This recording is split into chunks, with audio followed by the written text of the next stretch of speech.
¿Qué tal? Buenos días con todos. El día de hoy vamos a aprender y a reforzar los conocimientos sobre la prevención de los riesgos locativos.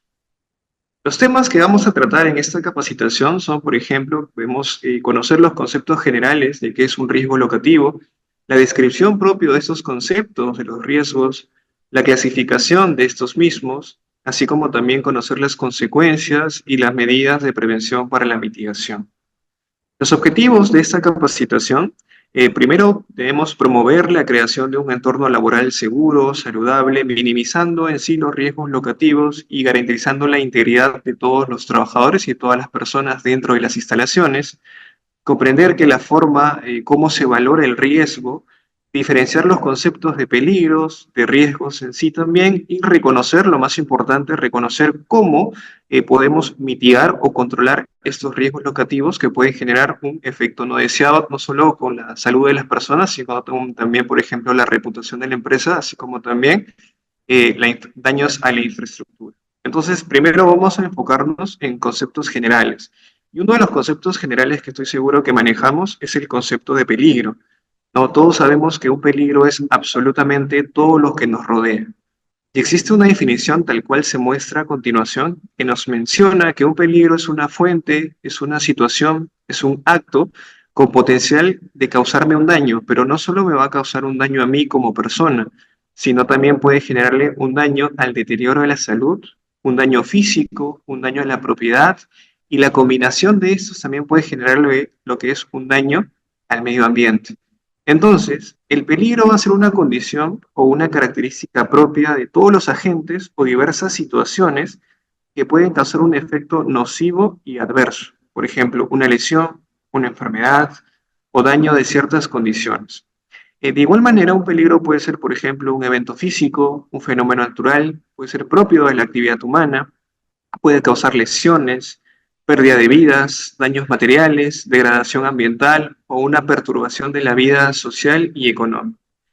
El potencial de este peligro se puede medir de diversas maneras, por ejemplo, como lo había mencionado, se puede medir de diversas maneras por su intensidad y por el periodo de su entorno. De igual manera, los tipos de peligros, encontramos varios, pueden ser peligros naturales, que son causados, por ejemplo, por procesos naturales como terremotos, erupciones volcánicas o desprendimiento de rocas, pueden ser con peligros con propia interacción del hombre, estoy seguro que ya varios conocemos o incluso lo hemos realizado porque absolutamente siempre estamos rodeados de estos peligros, como por ejemplo el cambio climático, ¿no? O las actividades de infraestructura o construcción, ¿no? Relacionados con algún tipo de actividad, también son los peligros creados por la realización de ciertas actividades que realizamos todos los días, más que todos en el sector industrial. Y los peligros latentes son aquellos peligros que están en todos lados, que podrían generar daños, pero que aún no se han manifestado. Ahora, si queremos hablar de la manifestación de ese peligro, o prácticamente qué es lo que nos puede generar un daño, ya nos estamos enfocando en lo que es un riesgo. Entonces, el riesgo es la probabilidad de que un peligro se materialice en determinadas condiciones y genere un daño a las personas, un daño al proceso o a los equipos y también al medio ambiente. Este riesgo es la combinación de la probabilidad de que suceda algo peligroso por la gravedad del daño, ¿no?, que podría ocasionar dicho suceso. Los factores que componen son la amenaza y la vulnerabilidad. Esta amenaza vendría a ser un fenómeno, una sustancia, una actividad humana o una condición peligrosa que pueda ocasionar incluso daños irreversibles a la persona, como por ejemplo lesiones o impactos en la salud o incluso la muerte, al igual que, como yo lo he mencionado, daños en la propiedad, a la pérdida de medio de sustento de las personas o servicios, trastornos sociales, económicos o daños ambientales incluso, ¿no? Relacionados propiamente con la amenaza, ¿no? Los riesgos se relacionan con la amenaza y esto se va a determinar también en función a su intensidad y a su frecuencia. Y es importante que conozcamos la diferencia de estos, de cómo poder diferenciar lo que es un peligro y un riesgo, ¿no? Yo sé que, que son conceptos que van de la mano, pero son totalmente distintos, porque acuérdense algo muy importante. Los peligros, nosotros vamos a enfocarnos en la identificación de esos peligros, pero ¿qué es lo que vamos a buscar controlar, reducir o mitigar, o en el mejor de los casos eliminar? Los riesgos, ¿no? Son conceptos que van de la mano, pero son totalmente diferentes. Acuérdense, Los peligros son absolutamente todo aquello que nos puede rodear. Puede ser una fuente, puede ser una situación, puede ser un acto, por ejemplo, puede ser una fuente. Si lo vemos en ese ejemplo de una fuente, vamos a enfocarnos, por ejemplo, en un asfalto, en un piso. Si le queremos dar una situación a ese piso, podemos ver, por ejemplo, en los climas adversos, que ese piso esté con llovizna, esté mojado.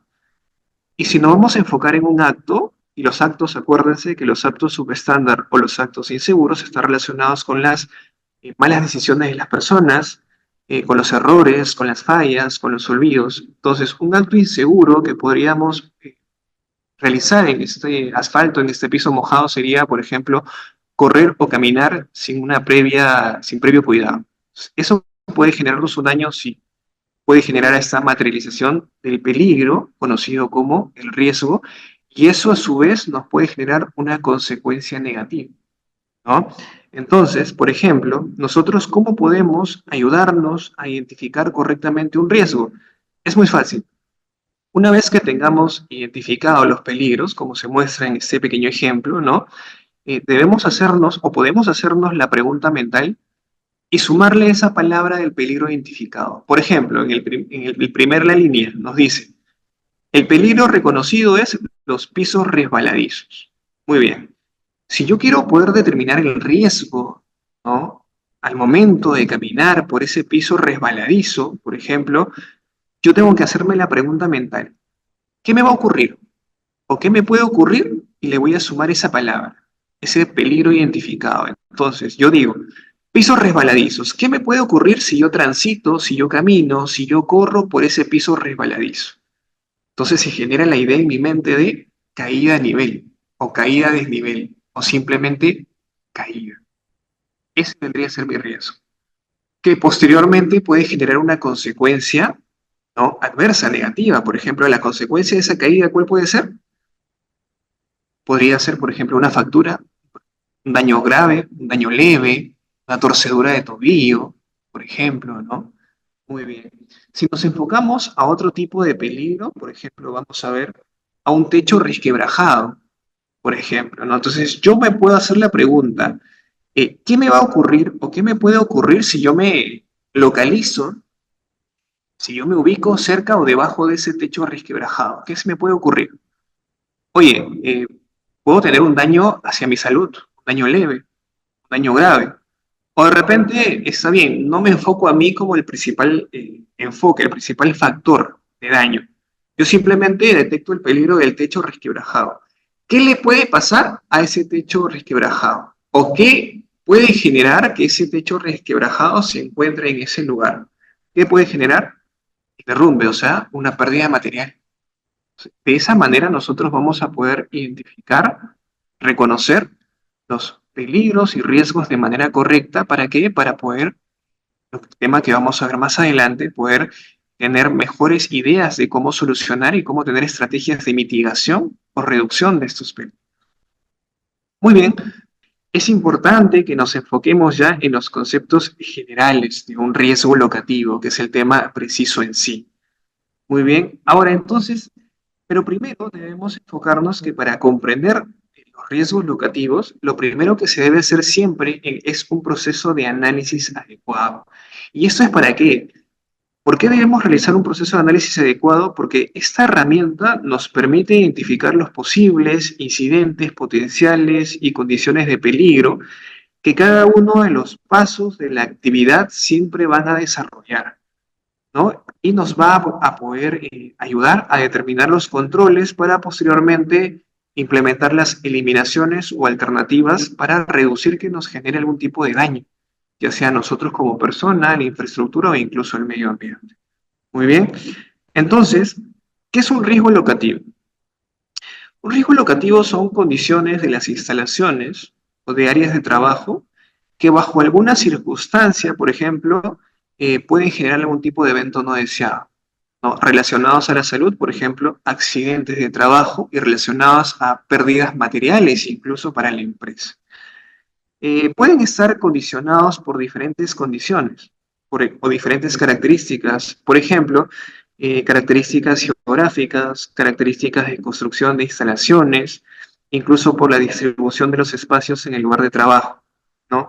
De igual manera, estas condiciones van a determinar la mayor cantidad de estos eventos no deseados, estos accidentes de trabajo. Y esto se debe a que son de carácter permanente. Por lo tanto, pueden afectar al desarrollo de todas las actividades que se pueden generar o que se estén desarrollando ya en un espacio determinado dentro del empresa, ¿no? De igual manera, este factor de riesgo locativo es una de las principales causas de accidentes laborales, ya que se presenta como una condición constante en el trabajo, o sea, siempre va a ser presente una condición insegura, mejor dicho, que puede desencadenar un riesgo locativo, ¿no? Por lo tanto, las características positivas como negativas que tenga este factor siempre van a estar presentes, como ya lo he mencionado, a lo largo de toda la jornada laboral y que a su vez se va a ver influenciado directamente en el nivel de seguridad, bienestar y la productividad absolutamente de todas las personas en el centro de trabajo. Muy bien, ahora, ¿cómo vamos a clasificar estos riesgos? Según la fuente generadora, estos riesgos se pueden clasificar, ¿no?, de diferentes formas. Por áreas de circulación interna, va a depender de la distribución de los espacios, va a depender de la infraestructura en sí, por ejemplo, a lo que hacía mención, a los techos, a las cubiertas, al estado de las escaleras, de las barandas, los pisos, de las puertas, de las áreas de circulación interna, que sí está relacionado, ¿no?, con las áreas de circulación. Muy bien, las paredes, las señales, el orden ya sea, el cual es un factor muy importante, e incluso al estado de algunos servicios, como baños, vestidores o suministros de agua. Con respecto a la clasificación, en la primera parte nos vamos a ver relacionados con la distribución correcta de los espacios, ¿no?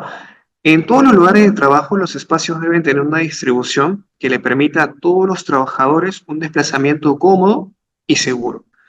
Por lo tanto, siempre va a ser necesario que exista un espacio correcto por cada uno de los trabajadores, sin considerar el espacio que pueden ocupar ciertas herramientas o ciertos equipos o muebles, debido a que una mala distribución puede dificultar las actividades cotidianas y desencadenar, ¿no?, un evento no deseado. Los techos es un factor muy importante, ¿no?, ya que la altura de los techos tiene relación con la distribución del espacio en sí. En este sentido, es necesario que exista una altura mínima que cumpla con la disposición de los requisitos legales de esta distribución. Tener un techo bien establecido nos puede ayudar con la prevención de caída de objetos y tiene relación con la estabilidad estructural. Un techo bien diseñado mantiene y contribuye a la estabilidad, por ejemplo, general del edificio y va a reducir los riesgos de colapso, que pueden poner en peligro la vida de los trabajadores más que la infraestructura. Un techo bien establecido también nos puede ayudar con la protección de otros factores, como por ejemplo factores físicos, ¿no? La retención de estos riesgos físicos, mejor dicho, como por ejemplo la protección contra condiciones climáticas adversas, ya que va a proteger a todos los trabajadores de factores externos como la lluvia, el viento, el sol extremo, o mejor dicho, la radiación solar extrema, que puede generar accidentes incluso más catastróficos, ¿no? El control de la temperatura y la humedad, ¿no? Un buen techo ayuda a regular la temperatura dentro del espacio, va a prevenir condiciones insalubres que pueden generar alguna condición adversa, por ejemplo, de enfermedades respiratorias o problemas de salud. De igual manera, si lo vamos a ver relacionados con otros factores, nos ayuda, por ejemplo, a una protección acústica en muchos casos. Pueden tener propiedades de aislamiento acústico, reducir el ruido excesivo en el lugar de trabajo, previene problemas relacionados con la exposición prolongada, en muchos casos de estos ruidos altos, y por qué no, también con la prevención del riesgo eléctrico. Tener un techo adecuado también nos ayuda a evitar que los sistemas eléctricos se expongan, como por ejemplo algunos cables, algunos conductores que puedan alcanzar incluso algunos trabajadores y va a minimizar en sí el riesgo de esta exposición y el riesgo de electrocución que pueden sufrir algunos trabajadores. Con relación a la escalera y baranda, ¿no? Las escaleras y barandas que son herramientas, bueno, las escaleras en sí, que pueden ser de diversos tipos, ¿no?, son herramientas, no son estructuras que nos ayudan a movilizarnos de un nivel hacia otro, ¿no? Y en aquellos casos en que los lugares de trabajo tengan varios niveles, van a estar presentes. Las escaleras o las rampas ¿no? O incluso en aquellos casos en los cuales tengan ascensores, pero siempre van a estar dispuestos a tener una escalera. Estas escaleras y estas rampas deben tener o deben cumplir con ciertas características. Deben ser antideslizantes y deben tener condiciones pulcras. Deben mantenerse limpias, despejadas de cualquier otro objeto que pueda obstaculizar el paso. Y además deben tener barandillas de protección en los lados donde no haya una pared. Y si en algún momento de repente podemos detectar que esta estructura no se encuentra conforme o no cumple con requisitos legales, o que a simple vista podamos notar que cumple más que todo con el concepto de una condición insegura, debe tener una señalización de no uso, o sea, una señalización de advertencia de que ahí existe un peligro. ¿Bien? Otra clasificación, otro factor importante en la clasificación de peligros son los pisos. Los pisos son una parte esencial, fundamental de la infraestructura, que ayuda a mitigar una amplia gama de riesgos locativos. Un piso bien diseñado y mantenido contribuye significativamente a la prevención de accidentes, mejora en sí la comodidad, el bienestar de los trabajadores y fomenta un entorno de trabajo seguro y saludable. Por lo tanto, es importante que el suelo donde estemos trabajando sea uniforme, o sea, mejor dicho, que no tenga desniveles, protuberancias, huecos, porque esto puede provocar en algún momento un accidente o un incidente durante el desplazamiento o incluso una lesión musculoesquelética. Igualmente, es importante de que estos pisos mantengan condiciones de orden y limpieza siempre, o sea, condiciones sanitarias correctas o adecuadas, y que tengan superficies antideslizantes en aquellos lugares donde puedan transitar la mayoría de personas. Muy bien, las puertas. Las puertas son un elemento también clave para la mitigación de estos riesgos locativos. En un entorno laboral bien diseñado, una correcta ubicación, diseño y mantenimiento es fundamental de estas puertas para garantizar la seguridad y el bienestar de los trabajadores. Igualmente, estos elementos nos pueden ayudar a evitar, por ejemplo, golpes y lesiones. ¿Por qué? Porque las puertas mal ubicadas o mal cerradas o con mecanismos defectuosos pueden generar accidentes como golpes, atrapamientos, y es crucial que las puertas estén correctamente instaladas, sean fáciles de abrir, de cerrar y no presenten obstáculos o riesgo de impacto para una persona.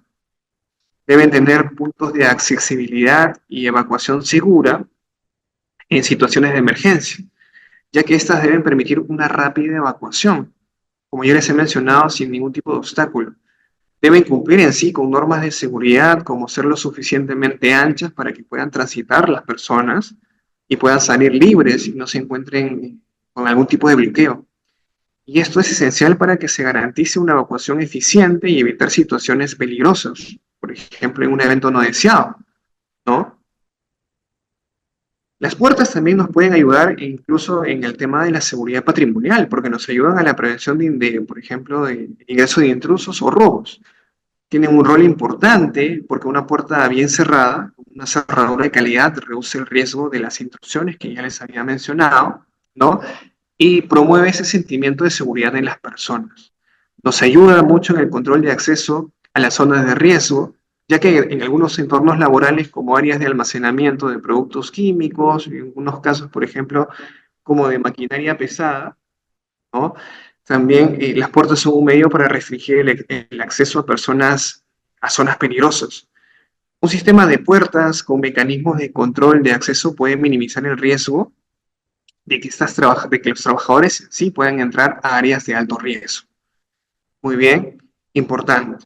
Entonces, las puertas son un factor importante tanto en diversos temas de seguridad como, por ejemplo, también en sistemas, en la seguridad eléctrica, porque existen en las instalaciones riesgos eléctricos, como por ejemplo cuartos de tablero de distribución eléctrica, puertas que deben ser resistentes a la humedad, corrosión, cortocircuitos, contribuyendo así a reducir el riesgo de los incendios, por ejemplo, o riesgo de electrocución de las personas, ¿no?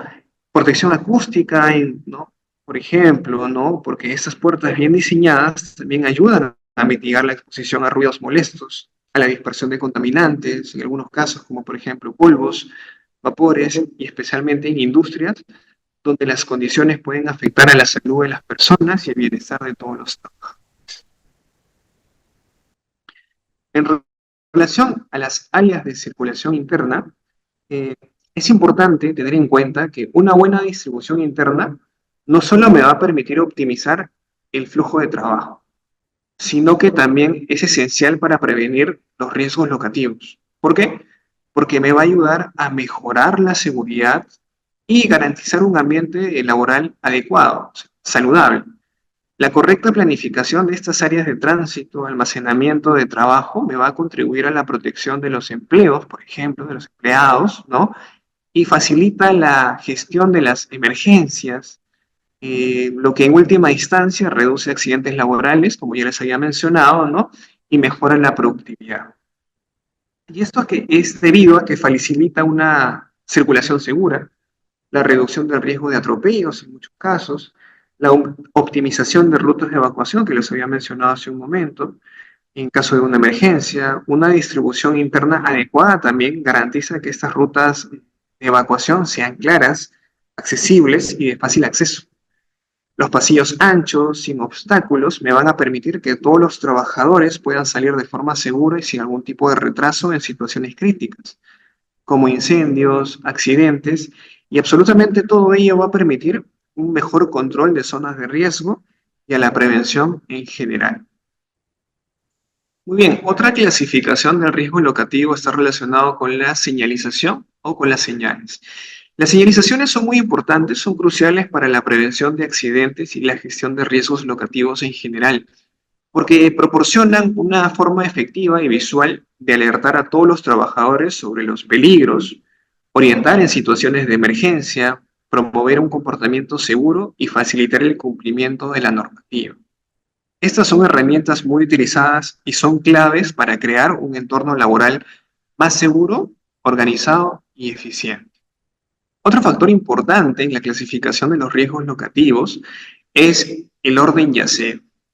Es esencial tener un orden y aseo, sí, porque nos ayuda a mantener un entorno de trabajo seguro, eficiente, saludable y contribuye a prevenir una amplia gama de riesgos como por ejemplo nos ayuda a evitar caídas, accidentes eléctricos, incendios, problemas de salud. ¿Por qué? Porque un ambiente de trabajo limpio y organizado no solo va a minimizar estos riesgos mencionados, sino que también va a mejorar el bienestar de las personas, de los empleados, y va a aumentar la productividad y así asegurar el cumplimiento de normativas de seguridad en general. En sí, tener un área ordenada nos ayuda a la prevención, por ejemplo, de caídas, tropiezos, la reducción de riesgos eléctricos, minimización de riesgos de incendios en muchos casos, la reducción de contaminantes y riesgos para la salud, y va a generar una mejora en la gestión de espacios de almacenamiento, una mejora en el bienestar propio de cada uno de los empleados, y nos puede ayudar a reducir el estrés y mejorar, como ya le he mencionado, el clima laboral. El estado de los servicios sanitarios también es un factor muy importante, debido a que estos espacios deben mantenerse adecuados. Los servicios sanitarios es un factor fundamental en la definición del riesgo. Como ya los he mencionado, de ello depende una gran medida el estado de la salubridad de estas instalaciones y de cualquier espacio de trabajo. No tener estos espacios habilitados, ordenados o limpios de manera adecuada también nos puede generar un daño no solo físico, sino también un daño emocional en muchos casos. Consecuencias de los riesgos locativos. Los riesgos locativos pueden tener una serie de consecuencias graves, tanto para los trabajadores como para las empresas, ya que pueden afectar a la seguridad y la salud y la productividad. Por ejemplo, algunas de las consecuencias más importantes enlistadas son, por ejemplo, los golpes, las lesiones graves o lesiones leves, producto de accidentes laborales y lesiones, ¿no? Y esto puede incluir desde contusiones en diferentes niveles hasta fracturas, quemaduras, heridas cortantes, lesiones en la columna vertebral en muchos casos, y estas consecuencias pueden ser de corta o de larga duración y van a depender en sí de la gravedad de estos accidentes. De igual manera, otra consecuencia puede ser las enfermedades profesionales, ¿no? Muchos trabajadores pueden verse expuestos a enfermedades relacionadas, por ejemplo, con el entorno de trabajo, debido a que estos factores pueden ser la exposición a sustancias tóxicas, al polvo, a la humedad, ¿no? A algún tipo de temperatura extrema o ruidos excesivos por alguna de las condiciones desfavorables que he mencionado anteriormente, como por ejemplo un techo en mal estado, una puerta en mal estado, por ejemplo, ¿no? Y algunas de estas enfermedades pueden ser crónicas, como enfermedades respiratorias, ¿no? Por ejemplo, por inhalación de polvos, algún tipo de vapor. Otras consecuencias negativas, no solo si nos vamos a enfocar en el aspecto de la integridad física, también es, por ejemplo, el aumento de costos de la empresa. Estos accidentes laborales y las enfermedades provocadas por estos riesgos locativos generan también costos adicionales a las empresas, como por ejemplo el costo de gastos médicos, indemnizaciones, el paro productivo, debido a que a la ausencia de los trabajadores puede generar la deficiencia o va a reducir la eficiencia y la productividad propia de una empresa. Las multas y sanciones, por ejemplo, ¿no? Si no se cumplen con lo estipulado en las leyes o con requisitos legales, ¿no? Los daños psicológicos y el estrés laboral que le puede causar a una persona luego de haber sufrido un accidente o al ver que de repente las condiciones de su entorno no son las adecuadas para trabajar. De igual manera, el impacto en el clima laboral, ¿no? El impacto legal, el daño a la reputación de la empresa en sí y el impacto en sí en el clima laboral propio de la persona puede generar, ¿no? Diversos problemas en la psiquis de estos trabajadores y puede dificultar en lo que es en el desarrollo habitual de todos los empleados. ¿Cómo podemos relacionar las medidas preventivas para mitigar el riesgo? Lo primero que debemos tener en cuenta es que una de las alternativas fundamentales es implementar los programas de inspecciones internas de seguridad sobre el estado actual de nuestra infraestructura y también de las herramientas de seguridad, por las condiciones de seguridad que pueda tener siempre en el entorno laboral, ¿no? Como por ejemplo el estado de los techos, de las puertas, de las ventanas, de los servicios higiénicos, la correcta señalización de los almacenes, de espacios adecuados, saber qué espacios pueden entrar las personas de uso cotidiano o solo personal técnico propio autorizado, ¿no? Para diferentes tipos de áreas correspondientes, como por ejemplo laboratorios, ¿sí? ¿No?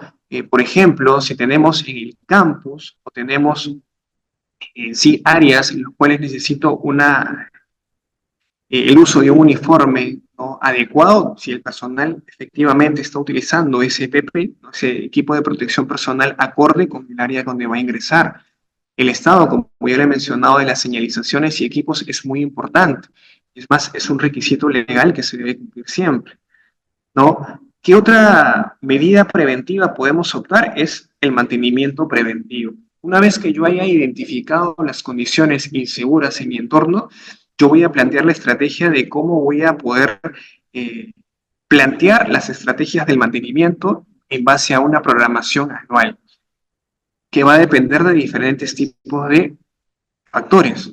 Por ejemplo, cada periodicidad de estos mantenimientos preventivos, de repente una financiación, ¿no? O de repente incluso de una participación cotidiana de las personas, ¿no? Otro tipo de medida preventiva es, por ejemplo, como ya les había mencionado, mantener siempre una correcta orden y limpieza, o sea, mantener los pasillos y áreas en circulación libre, porque eso nos va a ayudar en mucho, ¿no? A evitar algún tipo de efecto adverso no deseado. De igual manera, fomentar la toma de conciencia en materia de seguridad y salud en el trabajo, que es prácticamente lo que estoy seguro que actualmente todos los días lo hacemos o se viene llegando. O incluso justo en este periodo de tiempo que estamos viendo este tema, estamos fomentando a esta toma de conciencia, a esta concientización, a estas capacitaciones, ¿no? De medidas de seguridad que todos nosotros debemos estar siempre atentos, debemos estar comprometidos. ¿Por qué? Porque los peligros y riesgos siempre van a estar presentes en todo lugar, desde que salimos de nuestra casa hasta que llegamos ahí. E incluso no estamos ajenos a ellas dentro de nuestras viviendas. Y por ello es importante que podemos conectar y podemos tomar en conciencia siempre sobre la importancia de poder evitar estas condiciones y mitigar el riesgo. Debemos en sí también respetar las señalizaciones existentes de seguridad pues por algo se han colocado en estos lugares, ¿no? Luego de un análisis de riesgo adecuado, se ha colocado, ¿no? Muy bien. Debemos respetar también las condiciones observadas, debemos reportar, perdón, las condiciones observadas que ya habíamos mencionado. Por ejemplo, si yo puedo transitar libremente por mi área de trabajo y yo veo que de repente la infraestructura del techo de una escalera, o veo que una escalera nueva que recién se está instalando, aún no le instalan, ¿no?, las barandas, o no hay suelas antideslizantes, o veo que de repente el estacionamiento no es el adecuado, las áreas, o veo de repente que han dejado equipos, maquinarias en áreas de libre acceso o equipos de emergencia obstaculizados, yo puedo reportarlos, ¿no? Lo puedo reportar hacia un supervisor o incluso al área de seguridad patrimonial o siguiendo el flujo de comunicación propio de cada empresa para reportar los actos y condiciones inseguras más que todo para poder ayudar a mejorar todas esas condiciones y mitigar la, ¿no?, presencia de estos riesgos locativos y, ¿por qué no?, a disminuir, digamos, la repercusión de algún accidente laboral. Muy bien, entonces, ¿qué son estos controles de la jerarquía de control? Son propuestos 5: controles de eliminación, sustitución, controles de ingeniería, controles administrativos y el uso de EPPs. Y a su vez, como les había mencionado, esta jerarquía sigue un enfoque de reducción progresiva, entre los cuales se van a diferenciar entre controles clasificados como fuertes y controles clasificados como débiles. ¿Cuáles son los controles fuertes? Son los controles que atacan directamente o reducen o incluso pueden llegar a mitigar de manera completa lo que es el riesgo, como por ejemplo los controles de eliminación. El control de eliminación se basa en suprimir el peligro y riesgo de manera definitiva. Por otro lado, los controles de sustitución consisten, como su propio nombre lo dice, en cambiar un elemento por otro de menor riesgo. Los controles de ingeniería son aquellos controles en los cuales, en base a un estudio en sí, vamos a poder realizar diversos tipos de modificaciones, reinfraestructuras o incluso la compra de un equipo nuevo. Entonces, acá ya estamos viendo que estos controles fuertes, que les hago recordar como eliminación, sustitución y controles de ingeniería, van a atacar directamente a la fuente del peligro y por ende van a ayudar a mitigar de manera completa o en gran instancia, ¿no?, la repercusión de un efecto adverso por estos riesgos. Y por otro lado tenemos la clasificación de los riesgos débiles, que son considerados como riesgos, como controles administrativos y controles de uso de EPPs, ¿no? Los controles administrativos, por ejemplo, se basan en procedimientos, en manuales, en señaléticas, en condiciones de seguridad, en capacitaciones, en estándares, en políticas de la empresa, en capacitaciones, entrenamientos, por ejemplo. Es absolutamente todo lo que me pueda suponer una gestión documentaria incluso. Y aquí también va a entrar lo que es orden y limpieza, también está considerado como un control administrativo. Finalmente, ¿cuál es el último control considerado? El uso de EPPs. Es la última barrera, ¿no? Y solo busca reducir el daño entregado usando el EPP. Acuérdense algo muy importante, por favor, un EPP, un equipo de protección personal, un casco, unos guantes, unas botas de seguridad, no me van a liberar absolutamente de un daño físico. La función de un EPP simplemente es minimizar el impacto, pero no quiere decir que si me pasa un efecto adverso, un accidente, yo no pueda sufrir un efecto a la salud, en muchos casos irreversible. Sí me puede ocurrir, porque acuérdense que es la última barrera. Como conclusión tenemos que la prevención y mitigación de los riesgos locativos es esencial para asegurar la salud y seguridad de todos los trabajadores. Es importante implementar medidas adecuadas que puedan ayudar a reducir los riesgos y mejorar el ambiente laboral. Las capacitaciones, el monitoreo constante, el reporte es clave para el éxito de la gestión de la seguridad y salud en el trabajo. Y de igual manera, la seguridad en sí es una responsabilidad compartida. La prevención de los riesgos locativos no solo va a depender de los equipos de seguridad, sino también de todos los colaboradores que participamos de manera conjunta. Todos debemos estar comprometidos para crear un entorno seguro y saludable Y si nuestro objetivo en sí es tener un lugar de trabajo en donde la seguridad sea una prioridad, por favor no se olviden que sin importar el tipo de actividad que realicemos, debemos trabajar, debemos seguir adelante con responsabilidad y conciencia. Muchas gracias.